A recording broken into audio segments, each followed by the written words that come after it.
ఆదిలాబాద్ జిల్లాలోని ఇంద్రవెల్లి ఉట్నూరు మండలాల్లో సోమవారం రాష్ట్ర గిరిజన టైకా చైర్మన్ తేజావత్ బల్లయ్య నాయక్ పర్యటించారు. ముందుగా గుడిహత్నూరు మండలంలోని పునగుడ గ్రామంలో గల TFPCL ఆయిల్ మిల్ సందర్శించి మిల్లులో పలు మిషన్లను ప్రారంభించారు. ఏర్పాటు చేసిన సభలో రైతులతో మాట్లాడి వారి నష్టాలు లాభాలను అడిగి తెలుసుకున్నారు.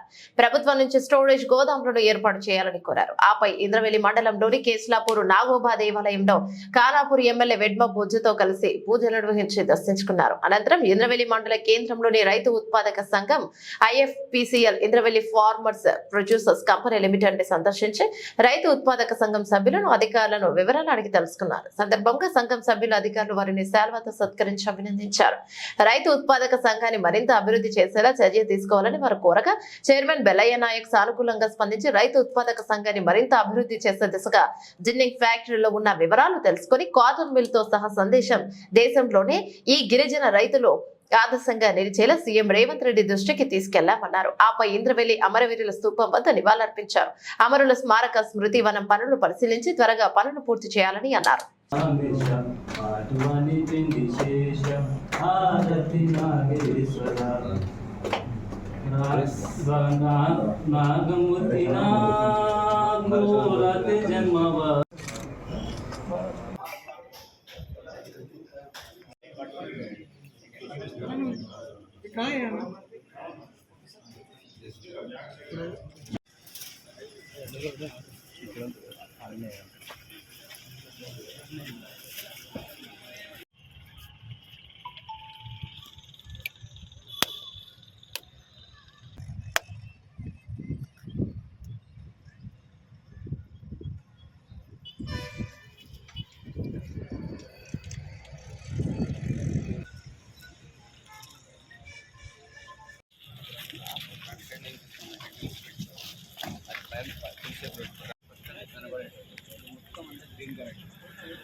మంచి స్కీమ్ అటువంటి చిన్న బడ్జెట్ అయ్యేటటువంటి స్కీమ్స్ మీరు ప్రపోజ్ చేస్తే we're ready to support and sanction immediate. Local man power కావచ్చు, లోకల్ స్కిల్స్ కావచ్చు, లోకల్ రా మెటీరియల్ కావచ్చు, బేసిస్ సబ్మిట్ చేయాలి. అది మనం వచ్చి జనంలో కేంద్ర లక్ష్యంలో మనం శాంక్షన్ అవుతాం.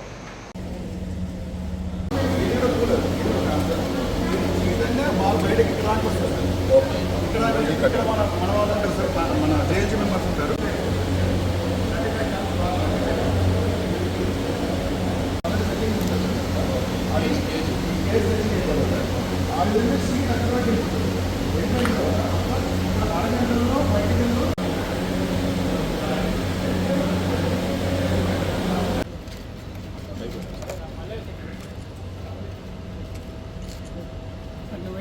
ఈరోజు గౌరవనీయులు మరి ట్రైకర్ చైర్మన్ గారు బెల్లయ్య నాయక్ గారు రావడం అనేది జరిగింది.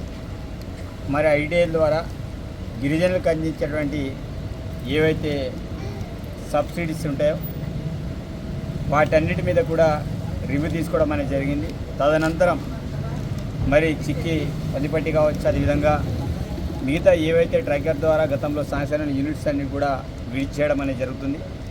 దానిలో భాగంగానే ఈరోజు చిక్కి పల్లిపట్టిని కూడా విజిట్ చేయడం జరిగింది. దీని తర్వాత మరి ఎక్స్ రోడ్లో ఉన్నటువంటి ఇండస్ట్రీస్ ఏవైతున్నాయో వాటన్ని కూడా విజిట్ చేయడం అనేది జరుగుతుంది. మేము కూడా మరి గతంలో బెల్లయ్య నాయక్ గారు హైదరాబాద్ లెవెల్లో ఆల్ ఎమ్మెల్యేస్ తోటి మీటింగ్ సమావేశాన్ని ఏర్పాటు చేయడం అనేది జరిగింది. అంటే గిరిజనులకి ఏ రకమైన యూనిట్లో ఇవ్వాలి, ఏ యూనిట్లు ఉండాలి, మరి వాటన్నిటి మీద ఏ రకంగా చేస్తే బాగుంటుందని ఆల్ ఎమ్మెల్యేస్ తోటి కమిషనర్ ఆఫీస్లో మీటింగ్ ఏర్పాటు చేయడం అనేది జరిగింది. మరి ప్రతి ఐడీడేలో రివ్యూలో భాగంగా ఈరోజు ఉట్నూరు ఐడీడే పరిధిలో వచ్చి మరి రివ్యూ మీటింగ్ తీసుకోవడం అనేది జరిగింది.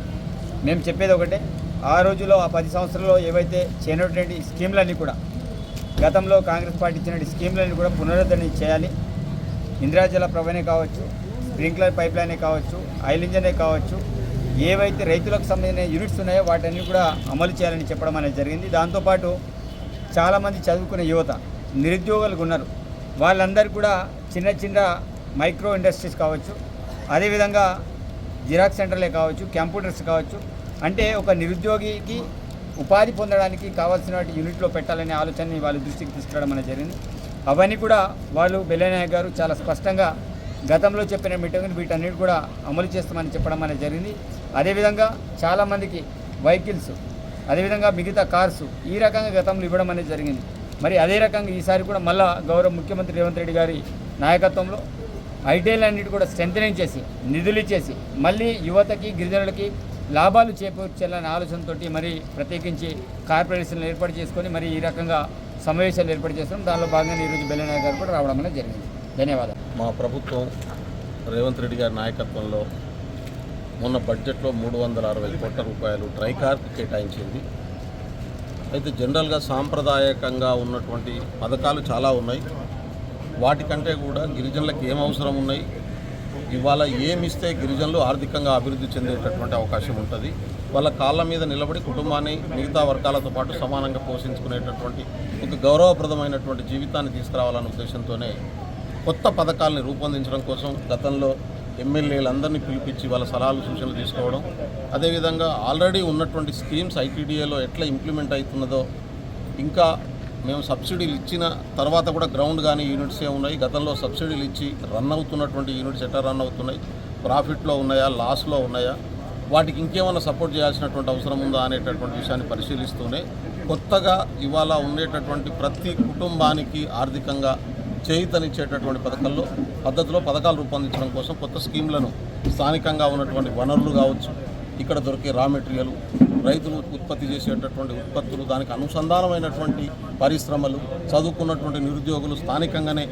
స్థానిక వనరులతోనే కొత్త చిన్న చిన్న యూనిట్స్తోని ప్రొడక్షన్ యూనిట్స్ పెట్టుకొని అభివృద్ధి చెందేటటువంటి పద్ధతుల్లో రూపొందించాలనే నిర్ణయంతో అధికారుల సూచనలు, ఇక్కడ మా నాయకుల సూచనలు, ఎమ్మెల్యేల సూచనలు తీసుకోవడం జరిగింది. అదేవిధంగా ఈ నెలలో అక్టోబర్ నెల, రేపటి నుంచి అక్టోబర్ నెల స్టార్ట్ కాబోతుంది. అక్టోబర్ నెలలో బోర్డు మీటింగ్ పెట్టి ఈ 360 కోట్ల రూపాయలకు సంబంధించి ఏ స్కీమ్స్ పెట్టాలనేటటువంటి నిర్ణయం తీసుకోబోతున్నాం. నవంబర్లో నోటిఫికేషన్ వస్తుంది కొత్త లోన్లకు సంబంధించి.